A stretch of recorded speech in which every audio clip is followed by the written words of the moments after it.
Hello friends, welcome to my class. Retirement of a partner में आज हम एक बहुत ही इंपॉर्टेंट टॉपिक करने वाले हैं, that is treatment of goodwill. Goodwill हमारी कितनी तरीके की होती है? एक होती है एग्जिस्टिंग गुडविल, एक वैल्यूड गुडविल, और एक हमें फाइंड आउट करनी होती है goodwill, that is hidden goodwill. ठीक है, एग्जिस्टिंग गुडविल वो वाली गुडविल जो ऑलरेडी बुक्स ऑफ अकाउंट्स में अपीयर कर रही होती है, that is the existing goodwill. Valued goodwill वो हुई जो रिटायरिंग पार्टनर को, जब एक पार्टनर रिटायर होता है तब वो अपना रिटायरमेंट के टाइम पे गुडविल का शेयर लेके जाता है, इसलिए हम गुडविल की दोबारा वैल्यूएशन करते हैं। तो दोबारा वैल्यूएशन करके जितनी भी गुडविल की वैल्यू आएगी that will be your valued goodwill. एक होती है हिडन गुडविल, जब हमें रिटायरिंग पार्टनर का कितने गुडविल का अमाउंट उसे दिया गया है ये नहीं दिया होता और हमें फाइंड आउट करना होता है, that is the hidden goodwill. ठीक है, एग्जिस्टिंग गुडविल की ट्रीटमेंट सेम रहेगी जैसे हमने एडमिशन और उससे पीछे वाले chapter change in the profit sharing ratio में की है। एग्जिस्टिंग गुडविल वो वाली गुडविल जो बैलेंस शीट में अपीयर कर रही है। ठीक है, इसको हम क्या करते हैं, इसे हम राइट ऑफ करते हैं। राइट ऑफ कैसे करेंगे? राइट ऑफ करने का तरीका क्या होगा? हमारी एंट्री क्या डलेगी? हम क्या करेंगे, एज कैपिटल अकाउंट, मतलब सभी पार्टनर्स के कैपिटल अकाउंट को हम डेबिट करेंगे और क्रेडिट करेंगे गुडविल को। ठीक है, ये राइट ऑफ होगी इन देयर ओल्ड रेशियो। क्लियर है? जैसे हम कह देते हैं ए, बी और सी तीन पार्टनर्स हैं। ठीक है, इनमें से हम सी को रिटायर करते हैं सपोजिंग, और उसके रिटायरमेंट के टाइम पे गुडविल जो है बुक्स ऑफ अकाउंट्स में अपीयर कर रही थी, तब हम उस अपीयरिंग गुडविल को, एग्जिस्टिंग गुडविल को राइट ऑफ करेंगे तीनों पार्टनर्स को डेबिट करके to goodwill in their old ratio. ठीक है जी। Then valued goodwill, valued goodwill वो गुडविल जो कि दोबारा से वैल्यू की गई है। अब उसको हम कैसे ट्रीट करेंगे, उसके लिए हम एंट्री डालेंगे जो रिटायरिंग पार्टनर है, क्योंकि उसे गुडविल दी जा रही है। ठीक है, तो उसका कैपिटल अकाउंट क्रेडिट होगा और डेबिट किसे करेंगे हम? गेनिंग पार्टनर्स को। तो हमारी एंट्री क्या बनेगी? Gaining partners debit, gaining partners के कैपिटल अकाउंट को हम डेबिट करेंगे टू रिटायरिंग पार्टनर।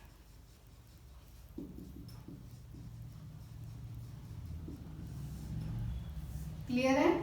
जो रिटायरिंग पार्टनर है उसे उसका शेयर ऑफ गुडविल दिया जाएगा बाय द गेनिंग पार्टनर्स। ठीक है, तो नेचुरली गेनिंग रेशियो में होगी, तो retiring gaining partners to retiring partner करके हम वैल्यू गुडविल की ट्रीटमेंट करते हैं।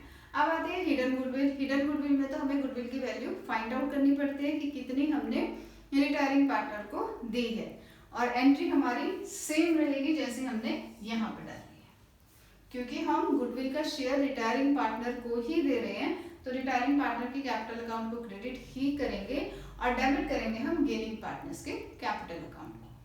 ठीक है, तो हिडन गुडविल के केस में भी हमारी एंट्री सेम ही रहेगी। ठीक, इन तीनों को एक एक प्रैक्टिकल क्वेश्चन करके देख लेते हैं, तो ये बहुत ज्यादा क्लियर हो जाएगा और हमारा टॉपिक भी कवर हो जाएगा। अब जैसे हमें क्वेश्चन में दे रखा है XYZ तीन पार्टनर्स हैं, 2-3-5 की रेशियो में वो शेयर करते हैं और कहते हैं goodwill existed in the books at ₹50,000। X retire करता है और उस टाइम पे गुडविल की वैल्यूएशन होती है, तो गुडविल आती है 45,000 की। अब कहते हैं Y and Z share future profits equally. ठीक है, तो सबसे पहले ये जो एग्जिस्टिंग गुडविल है आपको 50,000, इसको हम क्या करेंगे? राइट ऑफ करेंगे। एंट्री क्या डालेंगे? एक्स कैपिटल अकाउंट डेबिट करेंगे, Y का भी कैपिटल अकाउंट हम डेबिट करेंगे और Z का भी कैपिटल अकाउंट हम डेबिट करेंगे, क्योंकि हम इसे राइट ऑफ कर रहे हैं, तो हम लिखेंगे टू गुडविल। किस रेशो में आएगी ये? इन their old ratio. Old ratio कितनी है? 2:3:5। क्लियर है? गुडविल है हमारी 50,000 की, तो कितना बनेगा? 50,000 इंटू 2/10, तो 10,000 जाएगा x के पास, 15,000 जाएगा y के पास और z के पास जाएगा 25,000। ठीक है, जो एग्जिस्टिंग गुडविल थी उसे हमने राइट ऑफ कर दिया, पार्टनर्स के कैपिटल अकाउंट को डेबिट किया to goodwill in their old ratio. और जो ये वैल्यूड गुडविल है 45,000, इसके लिए हमने क्या कहा था? वैल्यूड गुडविल को हम गेनिंग रेशियो निकालते हैं। ठीक है, तो सबसे पहले गेनिंग रेशियो निकालें। गेनिंग रेशो कैसे निकलती है, new ratio minus old ratio, ठीक है। अब y और z की गेनिंग रेशो निकलेगी, y की न्यू रेशो कितनी है 1/2, ओल्ड रेशो कितनी है उसकी 3/10, तो कितनी बनी 2/10, ठीक है। और z का अगर हम देखें तो 1/2 माइनस 5/10, तो इसका कितना बना 5 minus 5 is equal to 0। That means कि z ने ना गेन किया ना ही सेक्रीफाइस किया, ठीक है। तो y ने क्या किया, गेन किया है, कितना 2/10, तो ये अपना गेनिंग शेयर देगा टू द रिटायरिंग पार्टनर। कितना बना 45,000 इंटू 2/10, दैट विल बी 9,000, ठीक है। Gaining partner to retiring partner करते हैं, गेनिंग पार्टनर आया हमारा y, तो हम लिखेंगे y कैपिटल अकाउंट को हम डेबिट कर देंगे to x capital account. Retiring partner कौन है x, तो कितना मिलेगा उसे 9,000, कौन देगा y जो कि गेन कर रहा है, ठीक है जी। तो एग्जिस्टिंग गुडविल को हमने राइट ऑफ कर दिया और वैल्यूड गुडविल को हमने गेनिंग पार्टनर को डेबिट किया टू रिटायरिंग पार्टनर। अब सपोजिंग हमने ये तो किया कि गेन किया है, तो गेनिंग पार्टनर को हमने डेबिट कर दिया, बट सपोजिंग अगर पुराने या कंटिन्यूइंग पार्टनर्स में से भी एक पार्टनर सेक्रीफाइस कर रहा है, तब हम क्वेश्चन की ट्रीटमेंट कैसे करते हैं वो एक क्वेश्चन के थ्रू समझते हैं। तो अब जब हमें क्वेश्चन में कहते हैं एक्स वाई जेड तीन पार्टनर्स हैं, 3:1 की रेशो है, जेड जो है वो रिटायर होता है और उसकी रिटायरमेंट पे गुडविल की वैल्यूएशन होती है 30,000 की, ठीक है। और एक्स और वाई की न्यू प्रॉफिट शेयरिंग रेशो है 1:2, कहते हैं पास द नेसेसरी जर्नल एंट्रीज। तो ये वैल्यूड गुडविल है, वैल्यूड गुडविल के केस में हमें क्या करना पड़ेगा, गेनिंग रेशो निकालनी पड़ेगी। तो सबसे पहले हम निकालते हैं गेनिंग रेशो, ठीक है। गेनिंग रेशो कैसे निकालते हैं, new ratio minus old ratio, ठीक है जी। तो x की न्यू रेशो कितनी है 1/3, ओल्ड रेशो है इसकी 3/6, तो कितनी बनी 2 minus 3 is equal to minus 1/6। That means ये क्या कर रहा है, ये गेन नहीं कर रहा, ये सेक्रीफाइस कर रहा है, ठीक है। अब हम y के लेंगे, y की कितनी न्यू है 2/3 minus 2/6, 4 minus 2 is equal to 2/6, ये क्या कर रहा है, ये गेन कर रहा है, ठीक है। अब जो रिटायरिंग पार्टनर है z का शेयर ऑफ गुडविल कितना है, कैसे फाइंड आउट करेंगे, 30,000 इंटू हिज शेयर 1/6, तो कितना आएगा 5,000। z को कितना शेयर मिलेगा 5,000 का शेयर मिलेगा, कौन देगा, gaining partner. But gaining partner सिर्फ और सिर्फ y है, x जो है वो सेक्रीफाइस कर रहा है। अब क्योंकि x सेक्रीफाइस कर रहा है इसलिए y जो है x को भी उसके सेक्रीफाइस का portion in the way of goodwill provide करेगा। कितना देगा वो 1/6, तो x का शेयर कितना निकलेगा 30,000 इंटू 1/6, 5,000, ठीक है। और y कितना देगा दोनों को 30,000 इंटू 2/6, क्लियर हो रहा है ये चीज। गुडविल का रिटायरिंग पार्टनर को तो शेयर मिलना ही मिलना है, कितना मिलना है 5,000 का। अब क्योंकि x जो है वो सेक्रीफाइस कर रहा है इसलिए गेनिंग पार्टनर सेक्रीफाइसिंग पार्टनर को भी गुडविल का शेयर देगा, तो एज सच y जो है वो x को भी देगा और z को भी देगा। तो हम एंट्री के पास हम करेंगे y की कैपिटल अकाउंट को हम डेबिट करेंगे with ₹10,000 to x capital account, x की कैपिटल अकाउंट को हमने क्रेडिट इसलिए किया क्योंकि वो सेक्रीफाइस कर रहा है, 5,000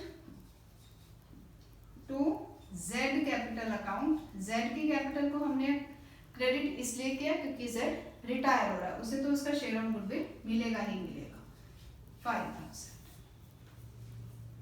क्लियर है ये चीज। तो इस केस में जब एक पार्टनर सेक्रीफाइस कर रहा है और एक पार्टनर गेन कर रहा है, तो गेनिंग पार्टनर सेक्रीफाइसिंग पार्टनर को भी उसका सेक्रीफाइस का पोर्शन देगा प्लस रिटायरिंग पार्टनर को उसका रिटायरमेंट के टाइम पे मिलने वाला गुडविल का शेयर भी देगा, ठीक है। तो एंट्री बनेगी gaining partner to sacrificing partner to retiring partner.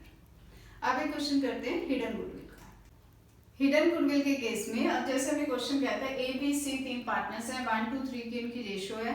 C's capital after making all adjustment is rupees 2,20,000। Making all adjustments मतलब रिवैल्यूएशन का प्रॉफिट भी उसे दे दिया गया है और जितना भी उसका गुडविल का शेयर था सब कुछ देने के बाद उसकी कैपिटल का अमाउंट आता है 2,20,000 का। But A and B agree to pay him rupees 2,50,000। उसका अमाउंट कितना बनता है 2,20,000। ए और बी उसे पे कितना करें 2,50,000 in full settlement of his claim. ठीक है, amount paid by A and B कितना दिया उन्होंने 2,50,000। ठीक है, बैलेंस ऑफ सीज कैपिटल कितना है 2,20,000 का। अब जो एक्स्ट्रा उन्होंने पे किया है कितना 30,000, वो क्यों पे किया है, बनता उसका 220 था, दिया उसको 250 है, तो 30,000 एक्स्ट्रा क्यों दिया है, that is for his share of goodwill. ठीक है, तो 30,000 क्या है C's share of goodwill. Clear है ये चीज। अब इस केस में आपको गुडविल की अमाउंट एज सच नहीं दी हुई थी, आपने कैलकुलेट किया है, इसलिए इसे हम बोलते हैं हिडन गुडविल। कैसे फाइंड आउट की, ए और बी ने जितना अमाउंट दिया माइनस जितना उसका कैपिटल का बैलेंस था, that is the extra amount paid by A and B for his share of goodwill. ठीक है, तो सी का शेयर ऑफ गुडविल में निकला हमारा 30,000 का। अब इसे पे कौन करेगा, ए और बी पे करेंगे, किस रेशो में, गेनिंग रेशो में। तो दैट मीन्स सबसे पहले हमें गेनिंग रेशो फाइंड आउट करनी पड़ेगी। ए की गेनिंग रेशो क्या होगी, कैसे निकालते हैं हम, new ratio minus old ratio. New है इनकी 1:3 में कर रहे हैं वो, तो आएगी 1/4 माइनस 1/6, तो कितना निकला ये 2/24 आया आपका ए का। बी का गेन कितना आएगा 3/4 minus 2/6, 10/24। That means gaining ratio कितनी निकली इनकी 2:10, या फिर हम कह सकते हैं 1:5। क्लियर है, गेनिंग रेशो हमने निकाल ली। अब एंट्री पास हम करें, एंट्री क्या पास होती है हमारी, एंट्री होती है gaining partners to retiring partner. तो गेनिंग पार्टनर की कितनी आएगी, ए कैपिटल अकाउंट को हम डेबिट करेंगे, बी के कैपिटल अकाउंट को भी हम डेबिट करेंगे क्योंकि वो भी गेन कर रहे हैं, टू सी कैपिटल। सी जो है वो रिटायरिंग पार्टनर है। ठीक है, सी का कितना शेयर ऑफ गुडविल है 30,000 का। किस रेशो में दिया जाएगा, गेनिंग रेशो में। गेनिंग रेशो है 1:5, तो कितना बनेगा 30,000 इंटू 1/6। ठीक है, तो 5,000 होगा ए की कैपिटल में डेबिट और 25,000 होगा बी की कैपिटल में डेबिट। तो हमारी एंट्री बनेगी A capital account debited 5,000, B capital account debited 25,000 to C capital 30,000। ठीक है, हिडन गुडविल के केस में भी एंट्री हमारी सेम ही रहेगी, gaining partners to retiring partner. Hope आपको गुडविल का ये टॉपिक समझ आया होगा। If you like my video please do like share and subscribe. Thank you.